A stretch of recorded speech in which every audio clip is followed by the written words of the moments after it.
Welcome to another episode of Buy, Sell, Hold.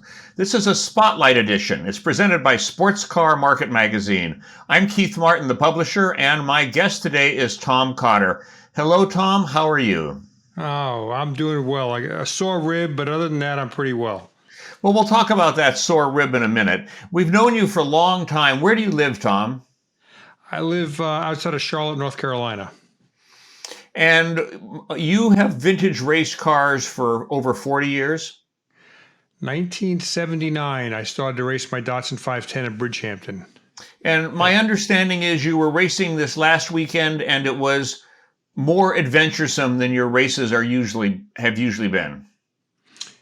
It was.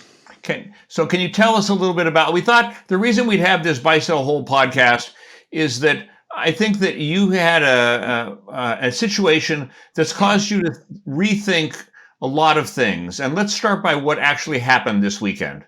Which car are you driving?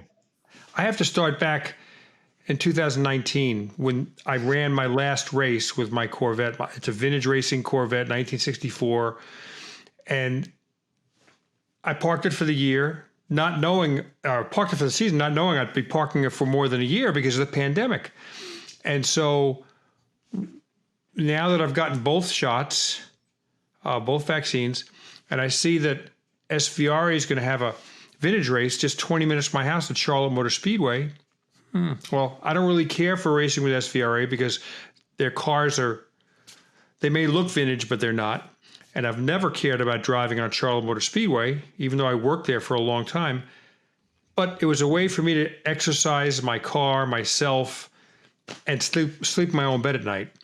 So I entered the race, went there on last Thursday, and unloaded the car, but it was raining out, and I didn't want to drive in the rain. Friday, I took some laps in the car, and it was really skittish, put new tires on. Okay, everything felt really good, and I got my time down significantly from the early morning session. So, Tom, just 1 second. So tell us, what were your initial impressions when you arrived and you looked at the grids and the cars that you would be running with? Well, I have to tell you that my car is a true vintage car. You know, it's easy to cheat things up, but I just can't live like that. So I have a 64 Corvette that's truly vintage. There were other Corvettes out there, C2s, C3s, that were much more modified. So they may look like vintage cars, but they weren't. Plus, there were modern Trans Am cars. They call them TA2 cars, 800 horsepower type cars. There was an IROC, the last generation of the IROC series cars. I think it was probably a Dodge. There was a Panos, an IMSA GTP car. So wow. So thankfully I qualified in the back because, if you're in the back, you can usually watch everybody else tumble and crash in front of you and you can just work your way through. It didn't work out that way, though. So what happened on the first lap? How was the warm-up lap, the pace lap? The pace lap was fine. I was next to a Corvette. In front of me was an IROC car. Next to me was a Corvette. Behind me was a Corvette. And that was it. So we did a pace lap, and I was warming up the tires. Tony Perella, who owns SVRA, does a good job. He comes to the starting grid and says, remember, cold tires. And the old adage is cold tires on a cold track equal cold cash. And so scrubbing the tires in, but it was it was probably in the 40s. And so made this pace lap, came around towards the green flag. Now, I don't like oval tracks. They're neat to spectate at, but I have no desire to race on one. But here I was driving what they call the Roval, which is a road course oval. You run, almost the whole road, the oval, and then you add in an interior road course. And so the green flag fell. Everybody takes off, goes into the first left-hand turn, and within 10 seconds of the green flag, I was upside down. The IROC car, an inexperienced driver with a powerful car and cold tires, just lost it and went sideways. And where the oval track comes down, it funnels into the road course. It's very narrow and it's got walls on both sides. So when like the the cargo ship that's stuck in the Suez Canal right now. This IROC car became sideways in this road course, and I and the Corvette next to me had no place to go. We both cut it to the right. Let's stop right now. So here you are. This car has turned sideways. Now, take us through what happens next in slow motion as it unfolded in your brain as you look back. Well, I never saw this IROC car because I'm looking at the Corvette that's next to me, and I never knew that it was an IROC car coming perpendicular on the other side of him. So I'm accelerating. I said, even the Corvette next to me is getting a little bit squirrely. I said, I want to just get by him and go. So I'm accelerating. Well, I accelerated into a stopped car. So the IROC car still, the Corvette is plowed into this IROC car, and my car wedged between the wall and the other Corvette. I launched leaped over that Corvette, bounced on the tire walls once, and came down on my, well, if I had a roof, it would be a roof, but it's a Roadster. So I came down on my roll bar upside down. And as I'm floating in air, realizing I'm totally out of control, and I thought to myself, I wonder if this is how it ends. I wonder if this is what it feels like just before you die, because I didn't know if there were cars that are going to T-bone me. I didn't know if I was going to come down upside down on the concrete wall. Thankfully, I came down upside down on a tire wall, a safer barrier, as they call it in NASCAR. And I saw the steering wheel collapse, the racing wheel collapse in my hand, so that the aluminum spokes or metal spokes, whatever, just bent. So my thumb was kind of sore for a while.